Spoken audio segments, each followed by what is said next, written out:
I married somebody that's pretty wealthy. Well, he bought my family's dying business and basically saved them. But I told him how my stepmother and step siblings used to treat me, and now he's feeling some type of way about it, so he said he's going to do this with the business. Life is a mix of bitter and sweet, measured out to everyone according to their encounters and opportunities. Or should I say, according to fate. Whether it's fate or chance, neither has treated me fair. I wish I'd gotten a good share of the sweetness of life, but what I've received so far is more bitter. I can hardly recall any sweet experiences with my family. I only had the chance to forget my sorrows in school with my friends. Still, immediately I stepped back into Anderson's mansion. The heat of hatred from my stepmother and stepbrother, it flames me up to the point of radiating waves of anger, which I bottled up because nobody cares. I lived in the mansion, I call it Anderson's mansion, I'll get to that, for about 30 years now. I still can't tell the difference between me and somebody from an average or poor background.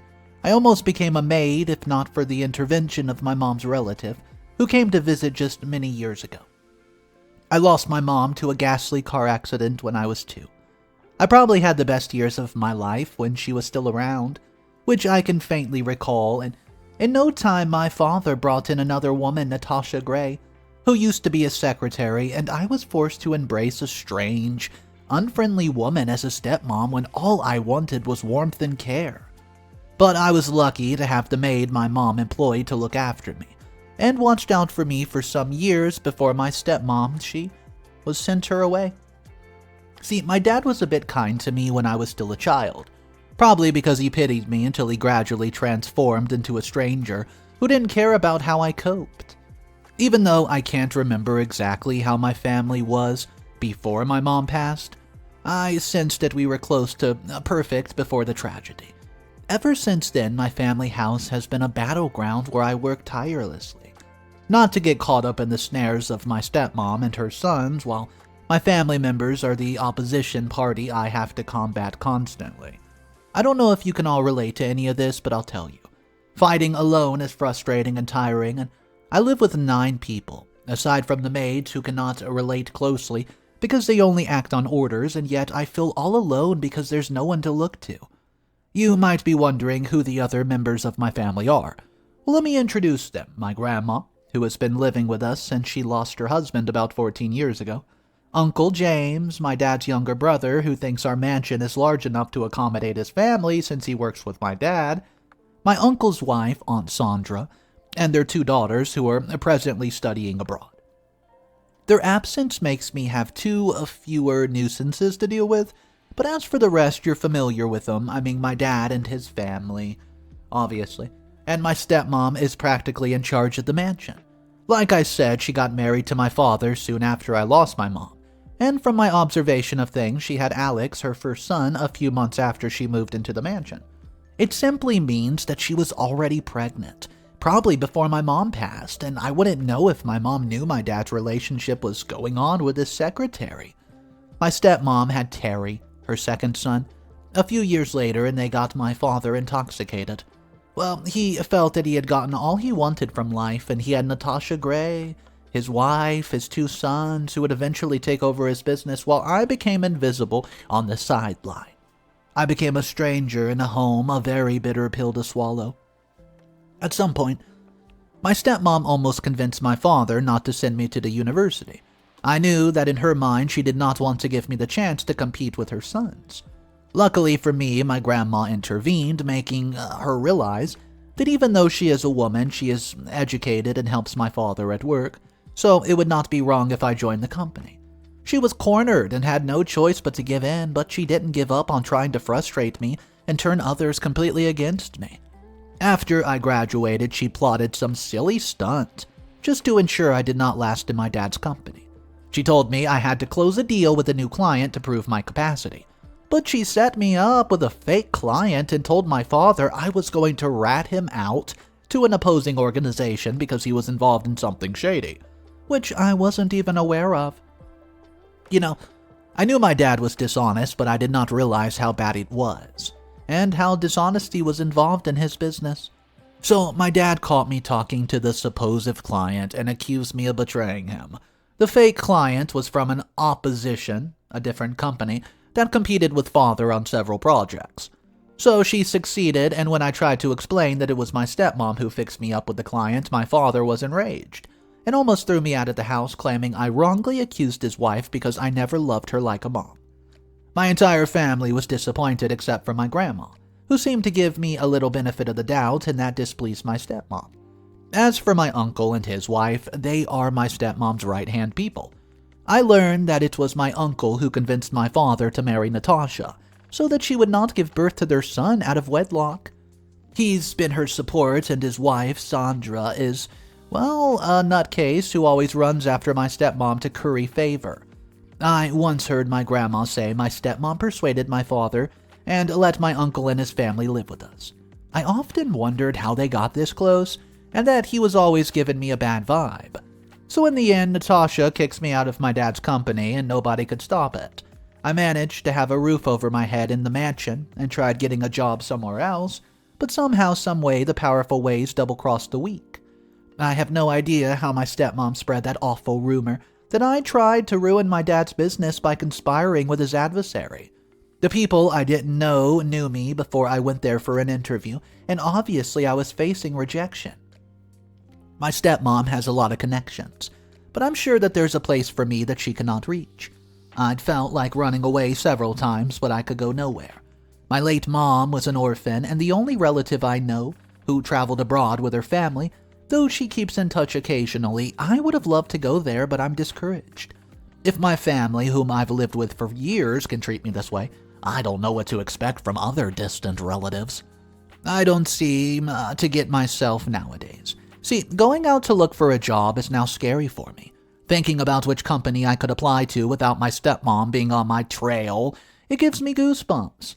I stay at home all day looking at unpleasant faces with their drama, with Alex and Terry getting on my nerves at every point and opportunity whenever they're at home, and Aunt Sandra upsetting me with her irritable displays. Not to mention my stepmom and her traumatizing antics. I'm thinking I'm going to lose my mind. I'm fed up, I'm depressed, and I'm sharing my problems with everybody just to offload as many worries as I can. I sincerely need some advice, and I appreciate it. Update number 1. Hello, friends. It's been over 2 months since my last update, and I truly appreciate your contributions. Even though someone mentioned I did not need to bother anyone with my family issues, I still picked something I could use from her words. So thanks all the same. See, at this moment I feel down and exhausted because something unexpected blew up against me. I told you all that my stepmom is always on her feet trying to turn everyone against me. She's managed to influence others, but at least my grandma sometimes used to see reason with me. But not anymore. Natasha has succeeded in turning her entire family against me. My stepmom planted my grandma's jewelry box inside my closet to accuse me of theft. It happened on a Saturday morning when almost everybody was home except for my dad, who had to attend a business event. My grandma suddenly screamed, "Natasha, Natasha," and told her to call everyone. She then said that her expensive jewelry box is missing. Well, we were all surprised because nobody would have the courage to enter the lioness's den. She has such an aura. The maids were called for questioning and they pleaded innocence, so we all volunteered to search. Suddenly, my stepmother asked me, in the presence of everyone, if I sincerely had nothing to do with it.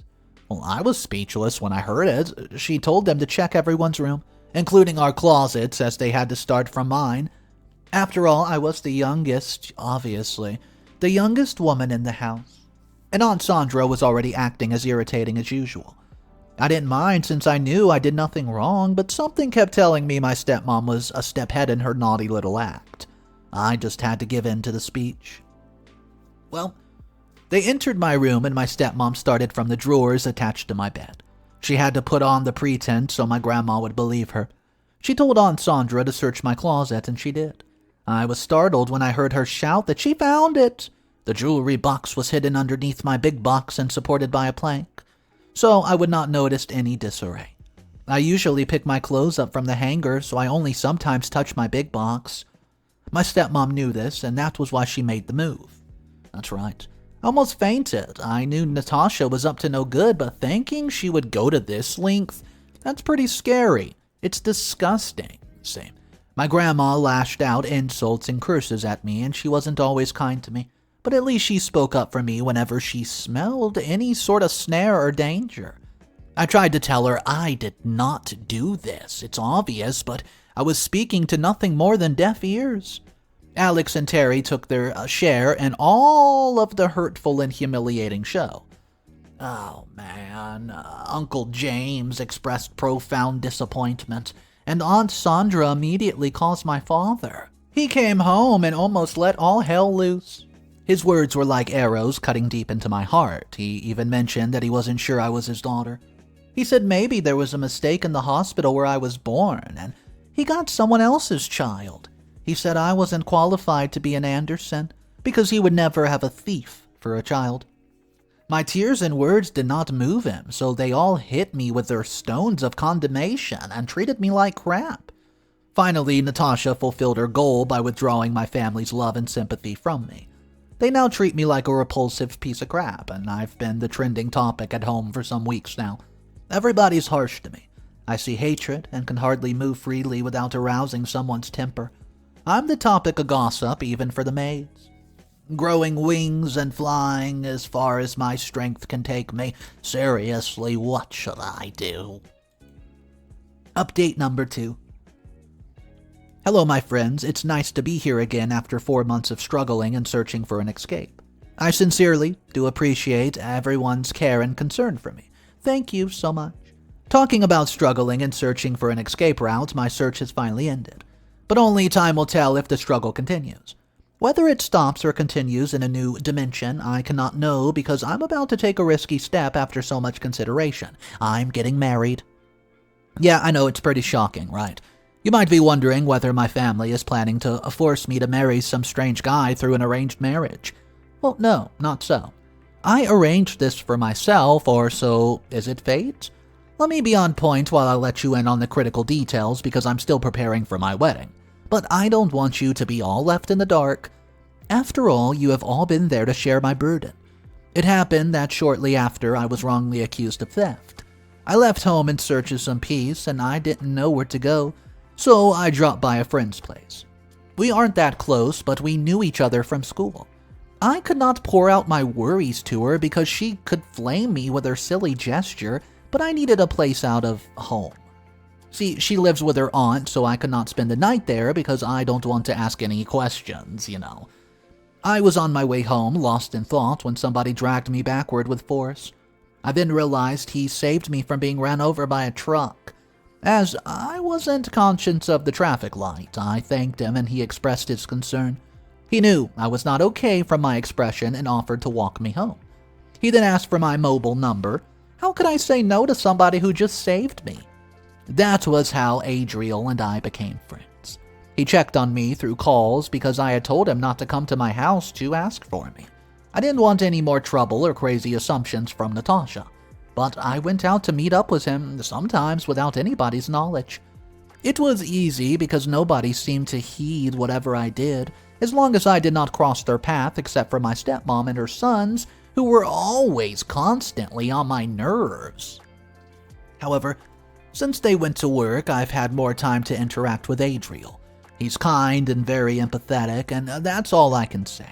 Instead, it was an unexpected request when he suddenly asked me to marry him.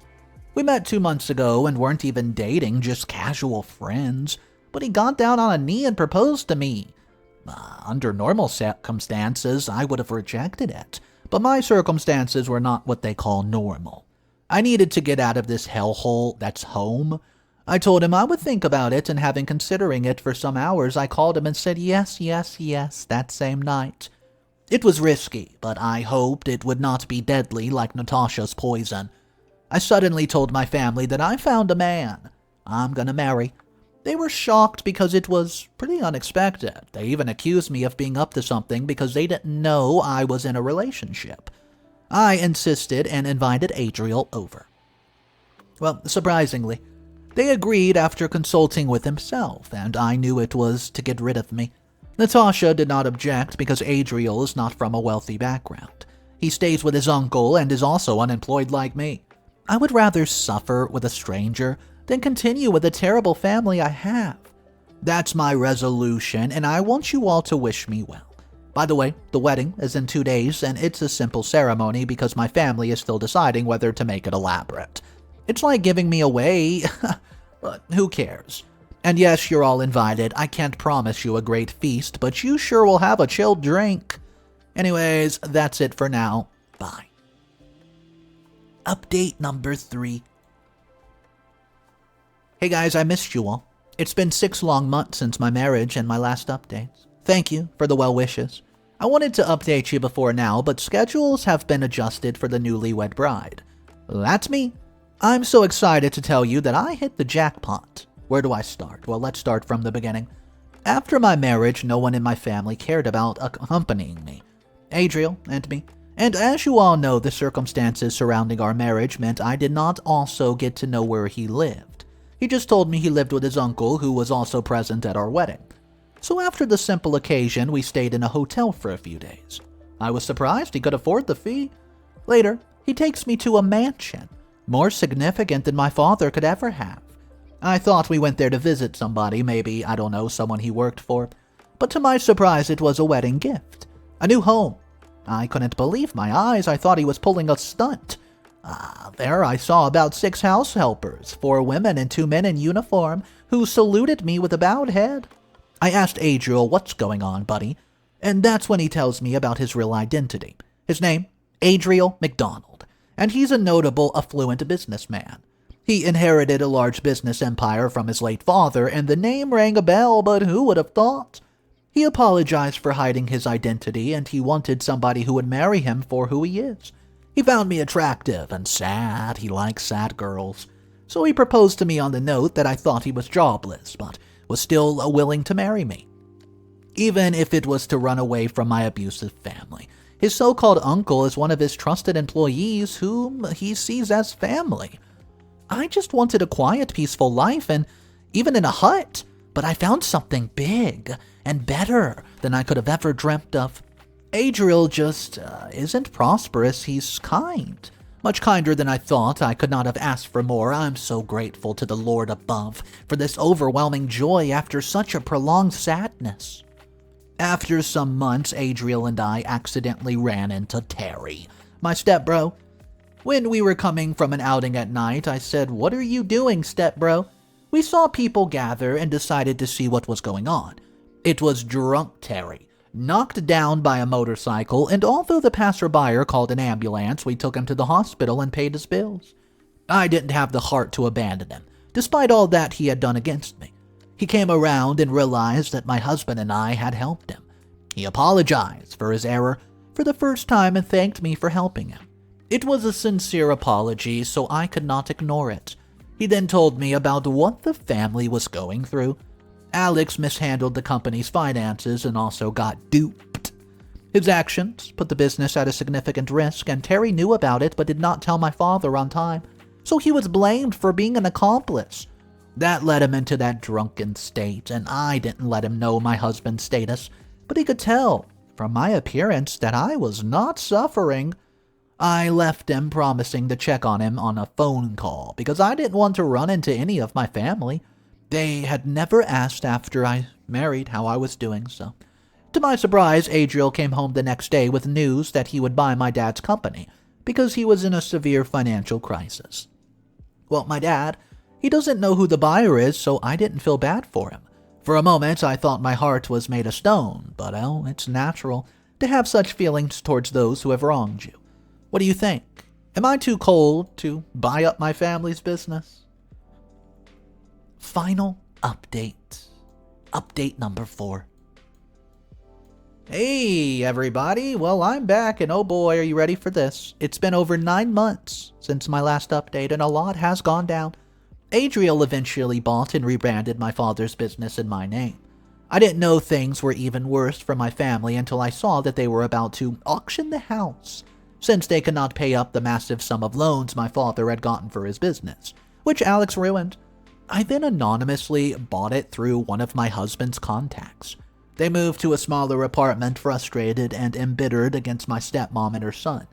My grandma's health deteriorated, and Aunt Sandra could not satisfy her greed for luxuries anymore. I didn't know whether to pity them or rejoice at their misfortune. Surprisingly, Uncle James called me after over a year since my marriage. They just knew I was alive but did not care about my state. Uncle James had the guts to accuse me of not checking on them after all that happened. He knew I must have somehow found out, and I then told him to meet me at our old house.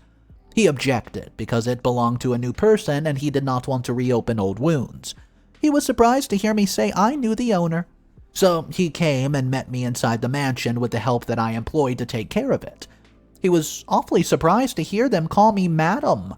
I asked how the family was doing, but he could not answer. He was rather curious to know why they called me Madam. So I told him I'm the new owner of this house. He left flustered and reached home to hear the more significant news, which had come to everyone's notice through my dad's former employee, that I was the new owner of the Anderson Group, which was now, by the way, in, little old my name. They finally knew everything about my new status and the real identity of my husband, whom they looked down upon for years. Calls started rolling in left and right. Do you think I answered? And they resorted to text messages asking to see me and giving flimsy excuses as to why they had not contacted me all this time. My dad personally came to my house and made a scene as security denied him. That was when he shamelessly identified himself as my father. I intervened and let him in, only to let him have a look at the kind of luxury I'm enjoying, after which I asked him to go to his family. I felt bad for treating him that way, but he deserved it. Since we had made up, I invited Terry over to continue working for the company. Later, they all texted me asking for my forgiveness except Natasha, who I assumed was too proud to do that. After a while, Natasha's dirty secret exploded when she had a clash with her friend, who contacted Adriel because she needed financial help and wanted to get back at Natasha. Natasha Gray was behind my mom's accident many years ago. She had an affair with Pops and wanted to be his wife, so she ordered that my mom's car be tampered with. Her friend had intentionally made a record with Natasha, confiding her in it because they were very close. She knew it could be handy someday. It was terrible and heartbreaking. The news reached my family fast, but before they could contact me, Natasha was arrested. She pleaded for my forgiveness, but it's too late for that. I could let go of all her crimes against me, but not this one. My family begged again for my forgiveness, and I decided to let them stay in the mansion. My father, uncle, and Alex joined the company again under my supervision. Incredibly, the tables have turned, and it's admirable that you all have been supportive. Once again, thanks for being there. This is it. Goodbye.